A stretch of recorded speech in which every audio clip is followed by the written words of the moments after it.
Si Ate Nida, happy ka ba nakasama si Kuya Oliver? Yes. Ikaw ba'y pumunta dito na hindi napipilitan? Pumunta ka ba rito na kusang loob? Sumama ko. Kusang loob? Oo. Walang pag-aalinlangan? Wala. Bakit tinatanong nyo? Bakit ba? Para bang nakipagtanang? Hindi, kasi kakasal ko na kayo eh. Ala! Ito na po yung araw. Simula pagli-layout natin ng bahay ni Kuya Oliver. Pero yun, uunahin pa rin talaga namin itong tanggalin yung puno ng kawayan. Kasi hindi po pwede po na hindi tanggalin dahil sentrong-sentro. Kaya nagdala ako ng team ni Poriman para makapagsimula na, no? Kaya samahan nyo kami mga kababayan hanggang sa matapos. Loobin nawa ng Panginoon na magiging okay ang lahat. Maalikabok. Tapos ang init pa. Tanggal na yung mga ano eh. Kasi ang nagpapalilim lang dito dati yung kawayan lang.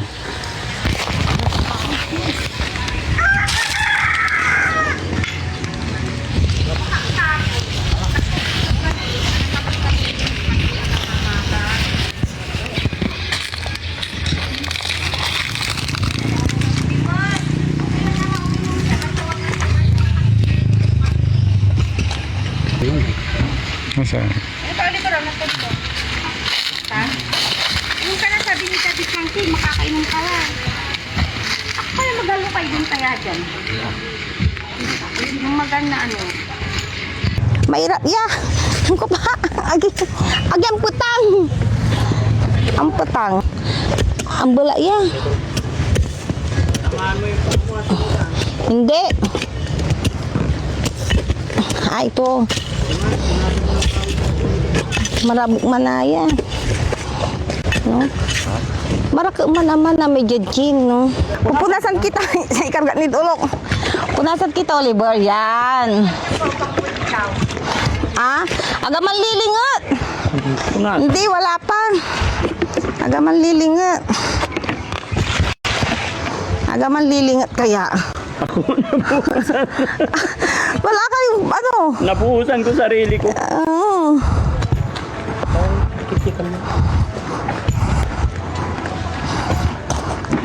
Ang bulat ang kuman na may kinankin. No.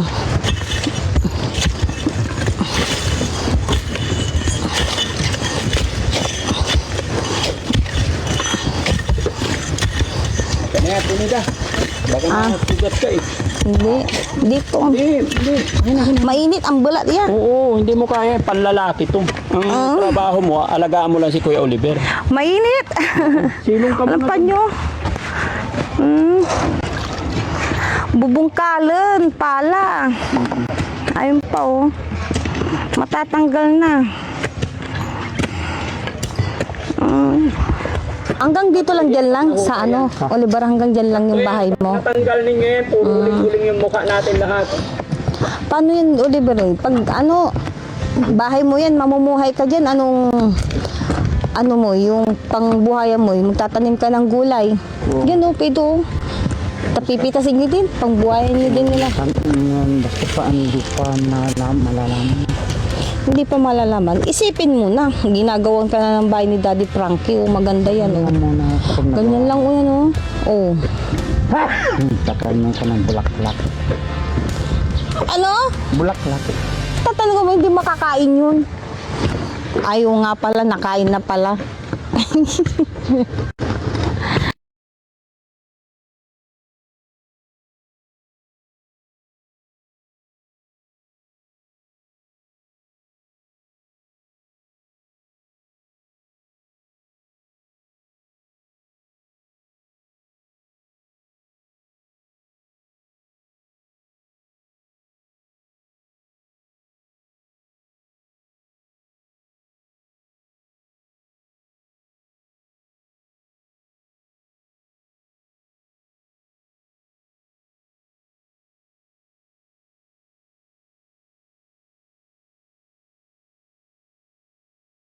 Merienda muna kayo.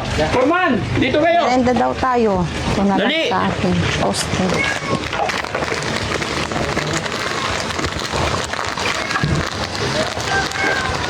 Toasted. Toasted. Okay, kayo ano ba?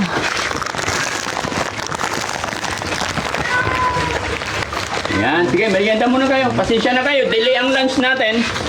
Merienda muna. Habang nagluluto kami ng lunch, ha? Okay, pasensya na, pasensya na. Babawi ako mamaya, pag uwi. Yan. Kuya Oliver, painumin mo rin si Ate Nita. Hindi, lapit ka dito, lapit ka. Oh, painumin mo siya. Yan. Kulang na pa daw siguro ka. Kulang kasi ang baso, kaya inuman na lang kayo dyan dalawa. Sige lang, tinapay lang.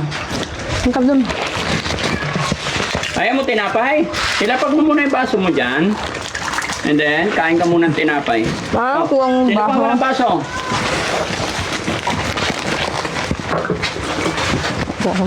Ha? Mga mag-uluyan na siya. Alas 12 na mga kababayan. Wala kaming wala pa kami sinaing. Namalingki pa kasi kami kaya tinapay lang muna. No? Boy Scout muna tayo guys, ha? Oo, mo. Kayong mahiya, patisyaan nyo na muna yung tinapay. Ganun talaga sa umpisa. Oh! Kala ko tindahan na maliit yan. Bahay ni Kuya JJ yan.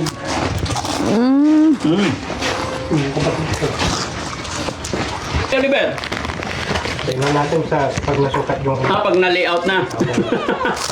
Ibig sabihin, matagal kaming mag-i-stay dito ni Ate Nida.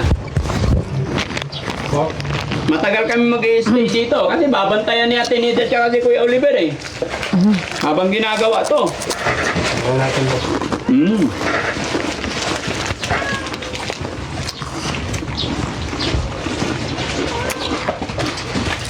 Yok.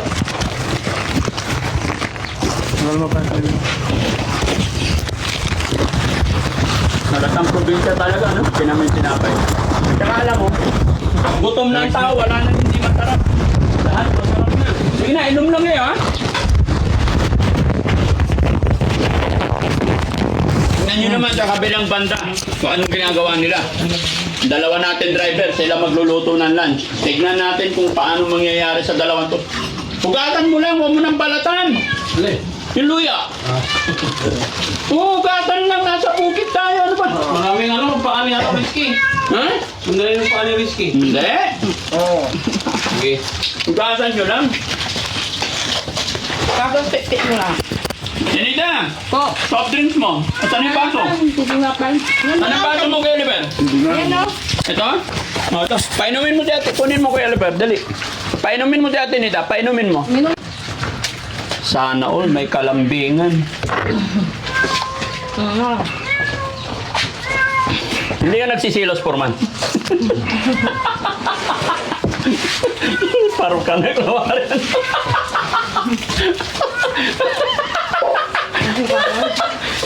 Ang init-init na nga ng panahon. Merienda na. Sabi ni Foreman, boss, tatagain na ako ng asawa ko. Yan, ganyan.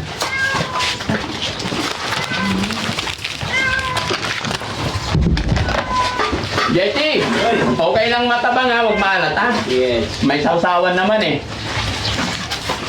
Pagmastan niyo yung mga luto namin. Mga kababayan, kaya uugatin natin.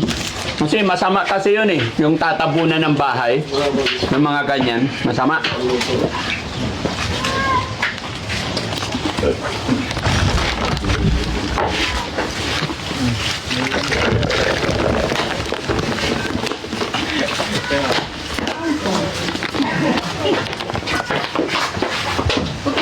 No, no.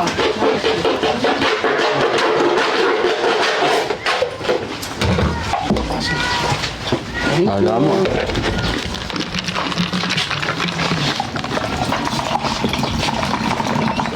Namin mo muna. Alright. Boy Scout tayo.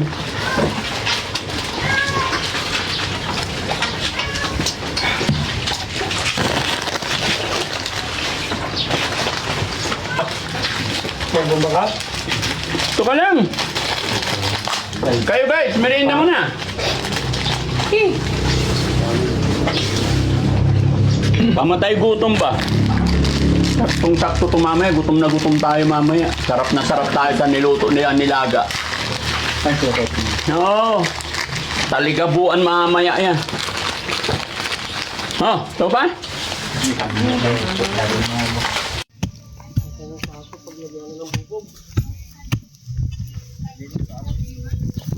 Oh, lalim pa.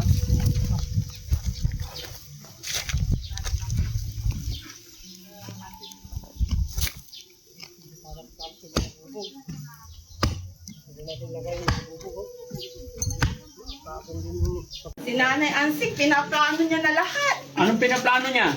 Na pag dito kami tumira na bibigyan niya daw na kami ng halaman na dyan. Kasi Nanay Asing ha, hindi pa naumpisahan yung bahay, nag-uumpisa pa lang, inuuna mo na yung plano sa'yo ha.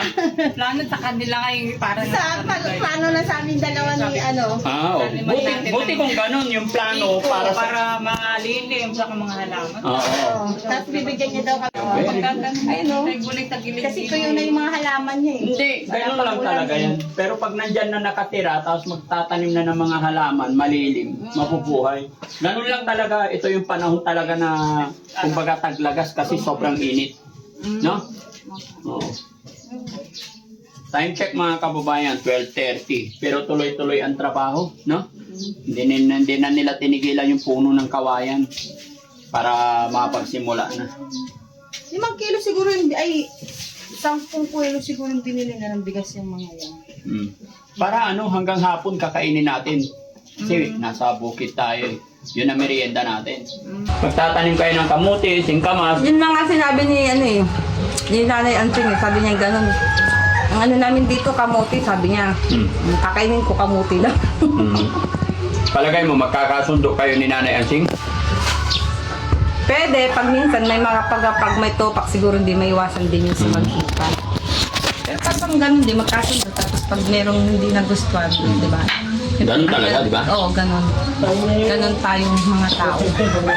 Pahinga muna, Purman. Mainit.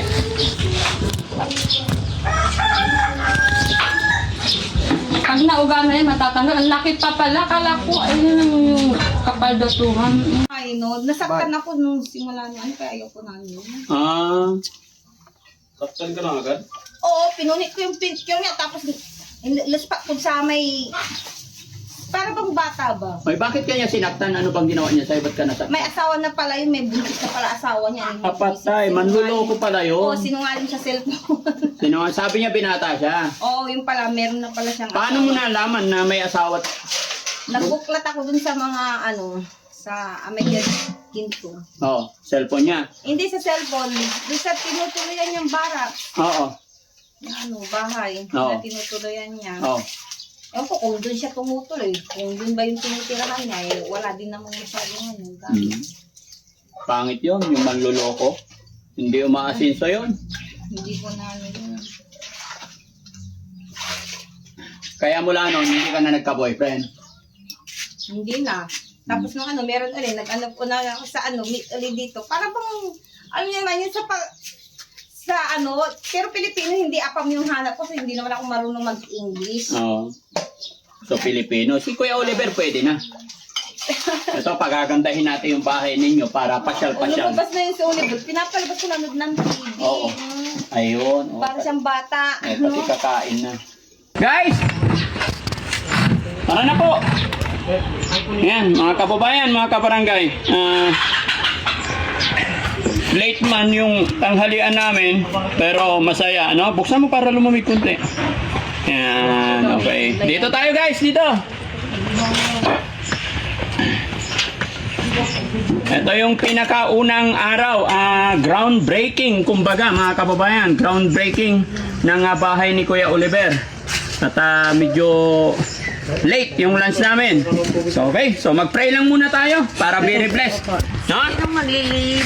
Ha? Ako na lang. Oo. No? Para mabilis. Yan, sama-sama tayo. Manalangin po tayo mga kapatid. Sa ngalan ng Ama, ng Anak, at ng Espiritu Santo. Amen. Lord, i-bless mo po sana yung pagkain na nasa aming hapagkainan sa araw na ito. maraming salamat po sa blessing biyaya na ipinagkakaloob mo sa amin. Ganon din po sana sa mga taong nakakapanood na mayroon din sana silang pagkain sa kanilang hapagkainan. Lord, higit sa lahat, hinihiling ko ang bendisyon mo sa aming bubuksan or sa aming itatayong bahay na bahay po ni Kuya Oliver, na sana maging maayos, matiwasay ang kanyang pagtira sa kanyang bahay. Thank you so much po. Sa ngalan ng Ama, ng Anak, ng Espiritu Santo. Amen. That's it mga kapatid, ha? Huwag po kayong mahiya. Dahan-dahan lang kasi mainit. Okay, sige. Yes, kain na na. Oh, sige, bigyan mo sila doon. Ang dami niyan. No? Sige na, kain na.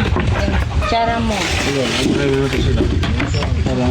Ito, plato. Ay, Ate Asing, sabay ka na po dito. Dalawa kayo dyan, ha? Kayo, kuha na kayong kanin nyo. Bahala na kayong lumapit dito.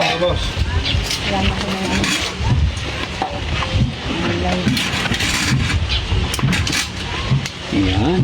Pasensya na kayo. Sa bukid kami. Saan ba maano ko nung... Yung sausawan nila doon, meron? Ito, sausawan yung dalawa to, ah. kulay. Kanin. Dyan na. Mamaya. Bibigyan ka niya. Ito si Oliver, hot na hot talaga. Ang mga kalasi, ang takapagan na labo sa muog. Tagalog ka, para maintindihan niya. Ilang gulay? Oo, bigyan Para mo ano? to. Para lumakas. Hingi pa kami ng gulay. Opo. Ay, sabaw. Gulay. Boys, lapit kayo dito. Halika na. Sander, halika. Ito na. Ha? Halika na, para mabilis. Sige na.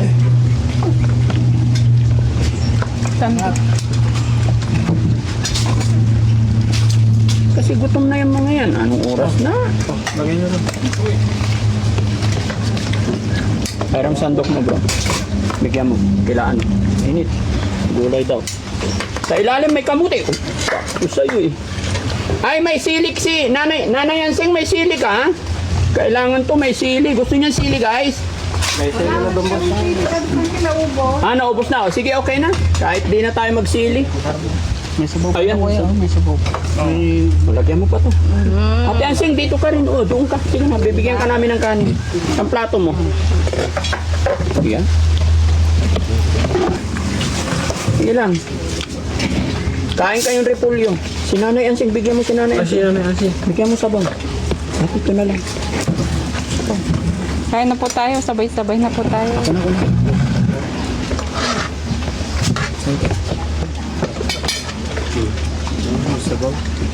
Ayun, sabaw. Kayo po ay. Sige, huwag mo kaming alalahanin, sabi ko sa'yo. Pakangatan lang sila. Nag-book naman. Mainit yung sa pesto niya.